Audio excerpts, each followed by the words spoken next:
Bom dia.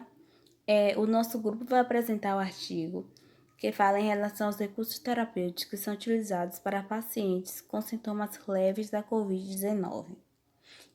O nosso grupo ele é composto por Elaine, Graziele, Milena e Roqueline. Esse artigo ele tem o objetivo de trazer esclarecimentos sobre a necessidade de atuação do fisioterapeuta nos casos leves da infecção pelo novo coronavírus. Quadro clínico leve da Covid-19. Apesar do novo coronavírus ele apresentar uma alta transmissibilidade e uma capacidade para provocar casos de insuficiência respiratória, a maioria dos casos eles são de ocorrências leves, cerca de 80%. Estes pacientes normalmente não são hospitalizados e, de acordo com a Organização Mundial da Saúde, os casos leves da Covid-19 eles podem ser interpretados como uma infecção não complicada que envolve o trato respiratório, com sintomas inespecíficos como febre, fadiga, tosse, sendo essa tosse com ou sem secreção, mal-estar, dor na garganta e cefaleia, podendo surgir também náusea, vômito, e em idosos e pacientes imunocomprometidos, eles podem apresentar um quadro clínico menos característico. Como agir frente aos pacientes com Covid-19 com quadro clínico leve? Nos pacientes suspeitos ou confirmados com Covid-19, em qualquer estágio de gravidade da doença, o isolamento e outras estratégias de prevenção e controle, elas são indicadas para reduzir a transmissão do vírus. Os pacientes com quadro clínico leve, além do isolamento domiciliar por 14 dias, eles consistem de medidas não farmacológicas como repouso, hidratação e alimentação adequada. Mesmo em isolamento, estes pacientes eles vão precisar estar sob vigilância ativa e contínua, com acompanhamento a cada 48 horas ou sempre que o paciente precisar. Preferencialmente, essa consulta ela deve ser à distância. A consulta presencial ela vai ser indicada somente quando o exame físico ele for necessário. Uma alternativa para assistência a estes pacientes é a teleconsulta ou o telemonitoramento. A atuação do fisioterapeuta ela vai depender da fase da doença na qual o paciente se encontra, assim como os sintomas que a pessoa apresenta. As metas da fisioterapia no contexto da COVID estão diretamente relacionadas com a melhora da sensação de dispneia, manutenção da função pulmonar, prevenção de complicação osteomiarticulares, vasculares e respiratórias, e também a prevenção e a melhora de disfunções ou incapacidades. O fisioterapeuta ele deve identificar em cada paciente quais são as particularidades que indicam ou não a realização de intervenção, assim como ele também vai determinar qual será o tipo de tratamento prescrito. O fisioterapeuta ele poderá realizar acompanhamento, monitoração ou orientações à distância, garantindo sempre a segurança de si próprio e do paciente. E o fisioterapeuta ele deve evitar esse contato desnecessário com o paciente devido ao risco de contágio, enfatizando sempre que o fisioterapeuta ele em atendimento presencial ele deve estar sempre atento ao uso correto dos equipamentos de proteção individual, que são os EPIs. De modo geral, o objetivo vai ser prevenir os agravos musculoesqueléticos, melhorar os sintomas respiratórios e também ele deve incluir suporte psicológico e educação sobre a doença. Exercícios terapêuticos. O artigo traz que durante a fase de isolamento, esses pacientes naturalmente aumentam o tempo em que ficam na posição sentada ou deitada. Então, isso acaba contribuindo para a intolerância ao exercício, redução da força muscular, maior prejuízo de tosse e expectoração, maior risco de trombose venosa profunda, principalmente em pacientes do grupo de risco, como idosos e obesos. A fisioterapia deve ser baseada em uma avaliação abrangente das condições de saúde do paciente. O artigo traz um alerta em que pacientes com Covid-19 apresentam maior frequência de febre e está ligado ao sistema de gasto de energia. Então, nesses casos, é contraindicado a realização de exercícios físicos. Quando indicado, o protocolo de exercícios terapêuticos deve ser realizado em intensidade de até 3 metros ou que não induzam a sensação de dispneia maior que 3 na escala de Borg modificada. Evidência sugere que pacientes nos princípios da contaminação apresentam maior risco de evolução rápida para estados mais graves. Então, os pacientes devem ser encorajados a manter-se funcionais, realizar exercícios simples ou de atividade de vida diária, para evitar permanecer muito tempo do dia em atividades ou posturas sedentárias. Os exercícios indicados são exercícios aeróbicos de baixa intensidade, exercícios de força muscular, equilíbrio, alongamento e treino de atividade de vida diária.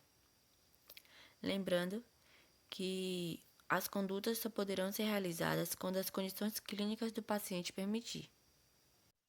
De acordo com as recomendações internacionais, as condutas respiratórias para pacientes suspeitos ou confirmados com Covid-19 que apresentem sintomas leves e sem comprometimento respiratório importante, a terapia de recomendação de secreção não está indicada.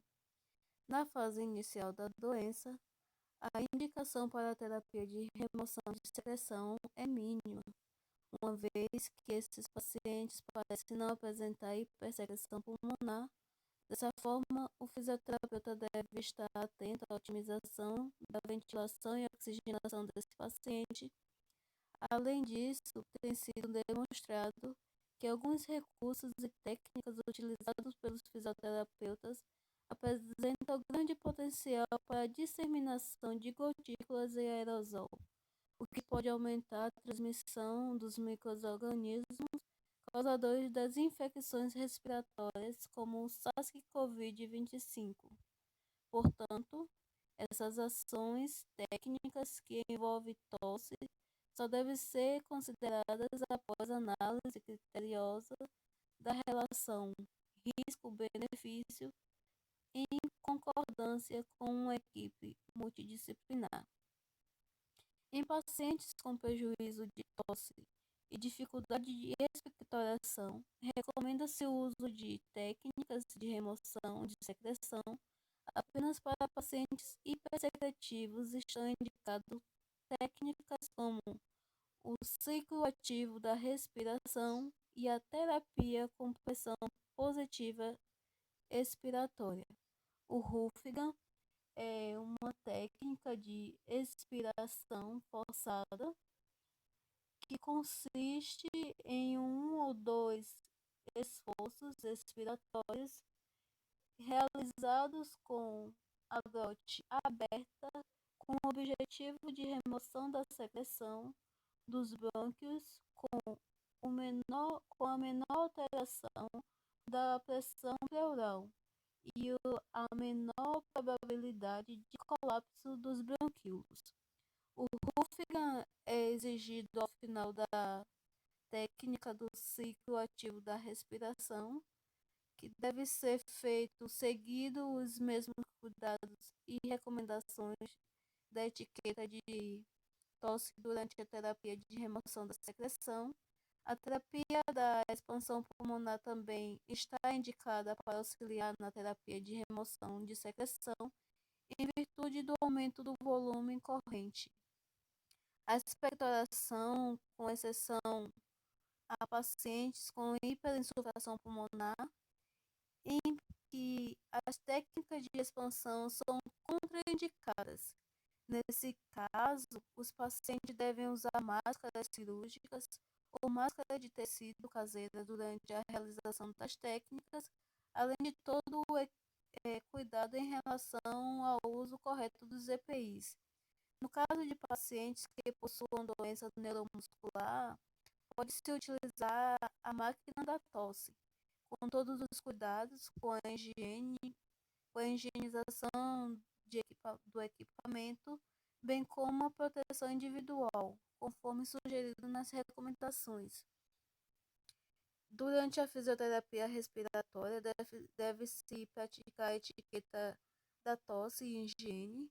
Recomenda-se que o paciente vire a cabeça para o lado, tussa em lenço de papel descartável e é desejável que o fisioterapeuta mantenha uma distância maior ou igual a 2 metros fora da zona de explosão e do sentido da tosse e expectoração. O descarte do papel deve ser realizado em lixeiras fechadas. A lavagem das mãos é imprescindível para que não haja a disseminação do vírus e também o fisioterapeuta usa o fluxograma para auxiliar nas tomadas de decisões com relação aos pacientes com forma leve do Covid-19. Esse fluxograma deve verificar a, o quadro respiratório do paciente, a comorbidade e a funcionabilidade. No quadro respiratório, são avaliados sintomas respiratórios relevantes associados à incapacidade de eliminação de secreção de forma independente. Na comorbidade, será avaliada as comorbidades associadas que podem prejudicar a capacidade de eliminação da secreção. E na funcionabilidade, vai ser avaliada a limitação funcional, a qual o paciente corre o risco. No caso de o paciente ser positivo para tanto no quadro respiratório, se há comorbidade e na funcionabilidade, será indicada a intervenção do fisioterapeuta para a remoção da secreção e também será indicado a intervenção do fisioterapeuta presencial no dor. Caso não seja indicada a intervenção do fisioterapeuta presencial, o fisioterapeuta ficará isento de estar presente ao paciente. Esse fluxograma é utilizado com o objetivo de prevenir complicações futuras, sem indicações para fisioterapia presencial. O fisioterapeuta deve preferir a teleconsulta. Se ainda julgar necessário, avaliar o presencial deve ser realizada somente quando necessário realizar exames físicos. Considerações finais. É recomendado que o fisioterapeuta ele avalie a real necessidade de um paciente, se ele vai ter um atendimento presencial ou se ele vai ter um atendimento à distância. Isso nos casos mais leves da Covid-19. Assim, tendo que considerar as individualidades de cada paciente. Que tipo de individualidades são essas? Os sintomas respiratórios, se tem comorbidades associadas e se tem o risco, de evoluir com a limitação funcional. É importante ressaltar também que em todo momento a segurança do profissional e o controle de transmissão e infecção devem ser considerados e, se necessário, recursos terapêuticos que seriam indicados em situações diferentes de uma pandemia deverão ser evitados. Para isso, os gestores eles devem considerar todos os fatores ambientais, pessoais, assim como as condições de saúde do paciente na tomada de decisões.